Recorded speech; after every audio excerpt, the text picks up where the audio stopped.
안녕하세요. 궁금TV입니다. 미국에서 베이징 올림픽에 외교 사절단을 보내지 않는 이른바 외교 보이콧을 발표했습니다. 베이징 올림픽 외교 보이콧을 발표하면서 다른 나라는 그 나라의 처한 사정이 있으니 알아서 판단하라고 말했습니다. 다른 나라 의견을 미국은 존중하고 강요하거나 압박하지 않는다는 모습을 보여주려 했죠. 그런데 미국이 정치적으로 수를 잘 씁니다. 백악관은 미국이 왜 보이콧을 하는지 설명하면서 티베트나 위구르, 홍콩 등에서 이뤄지는 중국의 인권 상황을 그대로 두고 볼 수 없고 민주주의 가치를 지키려는 미국은 보이콧을 하게 되었다고 설명하고 있습니다. 인권과 민주주의를 지키려는 노력의 일환으로 미국은 보이콧을 한다면서 다른 나라를 바라봅니다. 그런데 중국에서 올림픽은 처음 열리는 것이 아닙니다. 우리나라가 전승으로 야구로 금메달을 따기도 했던 2008년 하계 올림픽이 베이징에서 열렸었고 2010년엔 엑스포가 열리는 등 중국에서 세계적 행사는 거의 매년 열리고 있습니다. 중국의 인권이 과거에는 좋았는데 최근에 와서 갑자기 나빠진 일인가? 남중국해 분쟁이 과거에는 없었는데 최근에 나타난 분쟁인가? 대만에 대해서 과거에는 중국이 독립에 관심 없다가 최근에 절대 안 된다며 입장을 변경한 것인가? 사실 따져보면 과거가 지금보다 더 못했습니다. 덩샤오핑이 개혁 해방을 하기 전에는 모든 부분에서 민주적 요소가 결여된 나라였습니다. 그나마 개혁 해방하면서 꾸준히 나아지고 있는 것이죠. 미국이 인권을 탄압하고 비민주적 국가 운영을 한다면서 뭔가 조치를 하려 했던 나라 중에 1990년까지 언제나 우리 대한민국도 포함되어 있었습니다. 세상은 진영으로 냉전 중이고 동맹이면서 주둔하고 있다는 이유로 국제사회에 크게 부각하지 않았을 뿐입니다. 2008년 올림픽이나 엑스포 등 국제 행사에 미국이 취하는 행동 중 지금과 다른 점이 있다면 유럽에서는 뭔가 경고를 해야 한다고 의견을 내었고 미국은 반대로 중국을 지원했다는 것입니다. 시대적 상황이 아무리 바뀐다 해도 미국 이익이라는 관점에서 결정했다는 것입니다. 미국은 경제, 군사, 외교에서 중심이 되는 나라입니다. 어지간하면 미국 결정에 함께하는 나라가 있고 파이브 아이즈라는 앵글로 색슨 정보공유 연합체는 그 대표적인 나라라고 할 수 있습니다. 최근 뉴질랜드가 적극적인 동참을 하지 않아 이 그룹 안에서 조금 소외되는 모습이기도 하지만 파이브 아이즈에 속한 영국, 캐나다, 호주, 뉴질랜드는 가장 먼저 보이콧 대열에 동참했습니다. 적어도 파이브 아이즈에 속한 국가들과는 사전에 함께 하기로 의견이 모였을 것입니다. 예년 같으면 일본과도 같은 논의가 이뤄졌을 테지만 이번에 논의 대상에서 일본이 설레발을 치지 않은 것을 보면 일본은 함께하는 대상에서 빠진 것으로 보입니다. 미국이 뭔가 하려 할 때 뒷받침할 국가가 필요합니다. 미국이 발표했는데 아무도 동참을 안 하면 미국 입장에서 그런 망신이 없으니까요.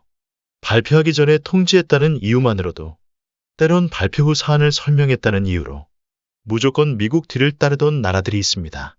그 대표적인 나라 중에 대한민국도 있고 일본, 이스라엘, 멕시코, 브라질 등이 있습니다. 의외로 나토 방위정책 외에는 나토 회원국들 대부분 비교적 협조적이지 않은 경우가 많고 협조를 할 경우에도 소극적인 경우가 많습니다.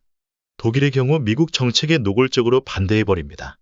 독일이 앞장서서 거부해버리면 기존의 나토 회원국이나 유로존 회원국들은 독일을 명분으로 뒤에서 관망하기 편해집니다. 다른 나라보다 앞장서서 의견을 표명해도 버틸 수 있는 나라가 있고 누구나 인정하는 버틸 수 있는 나라인데 자신이 인지 못하는 나라도 있고 주제 파악 못하고 나대면서 관종짓 하다가 골로 가는 나라도 있습니다. 우리나라는 어느 곳에 속해 있는 나라일까요? 미국이 보이콧을 발표한 다음 날 국내 언론에서는 미중 사이에서 갈림길에 섰다며 자긍심이라고는 일도 찾아볼 수 없는 줄서기 타령하는 기사들을 쏟아내었습니다. 종전선언도 물 건너간 것 아니냐며 걱정 아닌 안도하는 이상한 논평들도 나왔습니다. 전쟁을 계속하게 되어 안심한다는 세계가 이해하지 못하는 이상한 모습을 보여주었습니다.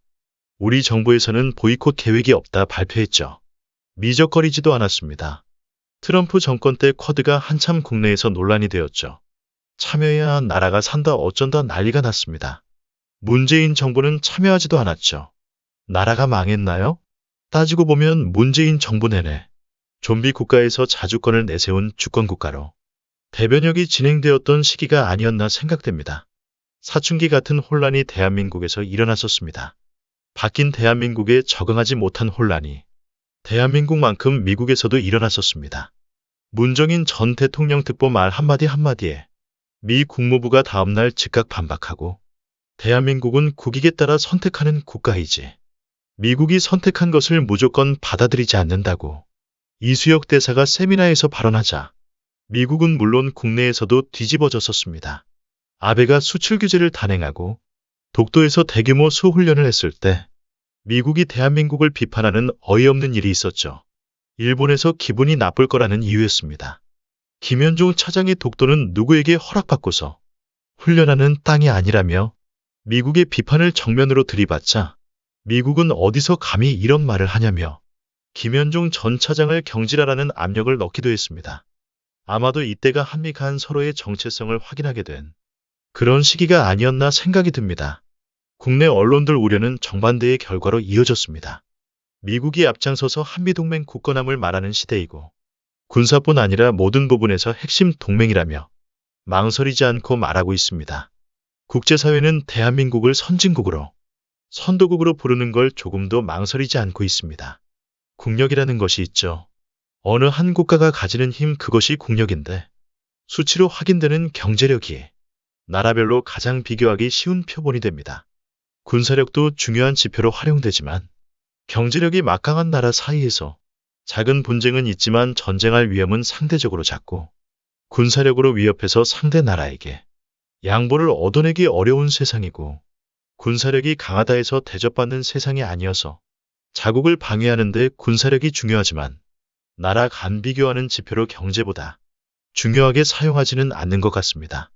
대한민국이 현재 어느 정도의 국력이 있는지 가장 잘 알 수 있는 것이 외교 무대입니다. 어떤 직급이 어느 나라를 방문했을 때 상대국에서 받는 환대를 보면 알 수 있습니다.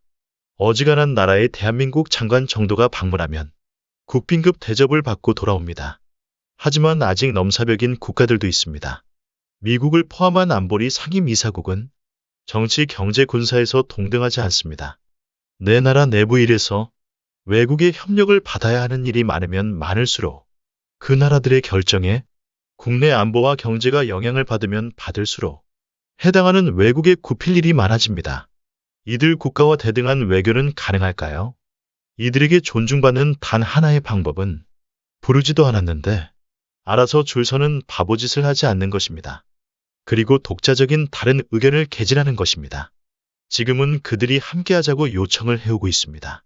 진영 논리에 따른 당연이라는 것을 버리니 국격이 올라가고 국력이 인정받고 있습니다. 한국 정부가 보이콧 계획이 없다고 발표하자 최근 미국 경제안보 단체들이 한국은 미국을 따라 올림픽을 거부해야 한다며 거친 주장들을 하고 있습니다. 예년 같으면 이런 미국 단체들의 주장을 인용하며 우리나라가 큰일이 날 것처럼 보도하던 언론들도 별 반응 없이 미국 반응을 바라보는 것을 보면 참 격세지감을 느낍니다. 한국을 깎아내리고 문재인 정부를 깎아내리지만 이젠 우리 언론들도 체감하고 있는 것입니다. 우리나라가 바람 앞에 등불이 아니라 그 바람이라는 것을 조금은 알게 된 것 같습니다. 오늘 영상은 여기까지 하겠습니다. 시청해주신 여러분 고맙습니다.